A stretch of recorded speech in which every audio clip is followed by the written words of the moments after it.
But what if you can actually go back in time and pick a deceased historical figure and coax this person, persuade them, convince them that running for the US presidency in 2028 would be beneficial to mankind? Who would you pick and why? The caveat, there's a caveat, is this person cannot be a political figure. So with that being said, the floor belongs to Mr. Saberhagen. Whenever you are ready, good sir. I would choose Jackie Robinson. Jackie wasn't just a baseball player, he was a trailblazer. He stepped onto the field every single day, knowing he would face hostility, threats, pressures most of us that we could never comprehend. In today's world, we need to have that kind of leadership. Someone who can take the hits, but still move forward. Someone who can unite people, not stand at a podium, but by leading through actions. Jackie had an incredible ability to handle adversity while still performing at an elite level. As a leader, Jackie wouldn't just bring people together, he'd show them that it's possible to move past the things that divide us and build something better. And maybe, just maybe, that lesson would extend beyond sports, beyond politics, and into the way we choose to live our lives every single day. We could use a leader who understands struggle, but chooses to lead with dignity, without ego.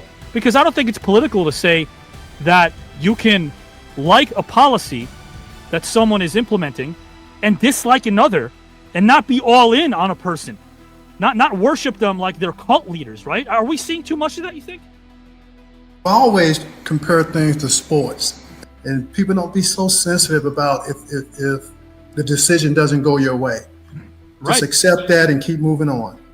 And the gentleman that I would pick as a president candidate would be Coach John Thompson, my coach at Georgetown. One situation where we would go to a restaurant and we would tip after the meal. Now, we were on per diem. We weren't getting for $39 a week back then in college. And so I was trying to make my money last. So at the end of the meal, when the tip came, I didn't tip enough. And I was a freshman. I was trying to make my money last. And he penalized the whole team. My teammates today are still mad at me over that. I had another situation where he said, everyone come down to my office on Friday at 3:00. So all our teammates went down to his office at 3. He gave us new tennis shoes. Next Friday, he said, come back down at 3:00. The following Friday, he gave us warm-ups. The third week, 3:00 on Friday, he gave us something else. So the fourth week we went down. We expected we thought we were gonna get something on every Friday at 3:00, and he said, "What are you doing in my office?" I mean, he used a lot of profanity, and I can't say exactly what he said, but he was saying, "Why are you in my office? Well, it's 3:00. It's on Friday." He said, "You got to earn everything you get. Don't just expect someone to give you something." So he was always teaching life lessons and things at 17 years old you may not think much about, but later in life, those life lessons translate. Everyone has something they can improve upon, but there are so few mentors today that want to remind us that we need to put in the hard work and roll up our sleeves and not focus on being TikTok sensations. Eric, did you ever feel that way? Did you ever lose someone and you're like, man, this is so surreal? Yeah, I lost my dad, and I've told the story to a few people, and he had leukemia. I was playing with the Rockets at the time, and they let me go home to look after him, and I'll never forget one of his last days. He says, he's in his hospital bed. Yeah. And I was like, Dad, I'm gonna leave. I'm gonna fly back to Houston. I'm gonna come back tomorrow. I just need to fly back to Houston, take care of some things for my family, and I'll be back the next day. And I heard him mumble like, don't leave. And I wasn't sure that he said that, but now, afterwards, I figured out what he said, and it just came clear to me. But anyway, I got on that plane, Bret, and when I landed, I had a message already that he had passed away. And I never forgave myself over that. And to your point, This just does not seem real. For him to say don't go shows how much he admired you. Yeah. And how much he respected you and loved you. That's a beautiful thing. Guys and gals and pals, Shane's having tech problems, so you know what that means. Another beautiful thing. Yes, topic number 2 is coming up, and then we're out of here. However, if there's some time, which there is right now, we're going to play a very quick game called I'd Pay. Please let me know of the following. If you had to pay to see the following and why, which would it be? Hannibal Lecter as a regular cast member of 90210, Big Bird, the bounty hunter, or Conan, the librarian? Which would you pay to see and why? Lecter. Hannibal Lecter as a 90210 cast member. Yes. Oh, man. Can you imagine? You remember those opening credits where they're all kind of turning to the camera looking like suave? And then you got Hannibal Lecter doing one of those. Oh, No. my God. I can't see that. Darth Vader as a wedding planner, Godzilla as a massage therapist, or Freddy Krueger, the personal trainer? Ooh. Yeah. None of these Krueger. ones? Is that one? It's not a good one. Freddy Krueger As a personal trainer. as a personal trainer. Oh, man. Where would he start, right?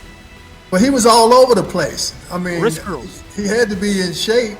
Yeah, that's true. He'd probably start You know? with wrist curls. Can you explain, Eric, a particular period in your life that might have felt hopeless at the time, but ended up benefiting you in the long run? Yes, my junior year of high school, I went to my guidance counselor to get advice about college choices. And as a junior in high school, you kind of put your faith in the your high school guidance counselor to give you good information and guidance about your choices that you're about to have the following year. And I just remember him looking at me, Bret, and he said, "You're not good enough to," not that I did not have the grades, but I wasn't a good enough player to play at a major college. I just remember that really motivated me my senior year to work as hard as I could on the court and also continue what I was doing in the classroom, really just to prove this guy wrong. There was a moment in my life that I hit absolutely rock bottom, and I'm talking ground zero. It wasn't about baseball. It wasn't about success. It was about me hitting ground zero. I realized it in 2020. Spent 55 years thinking that I had things under control. And that airport incident where Candace kind of just said, I can't deal with this if you don't take control of what you're going through. It's amazing. My biological father, I just found a couple years ago. He passed away at 28 years old, and he was playing golf and got struck by lightning and died. So I never had a chance to actually meet my biological father. There's twists and turns, and my life has been very, very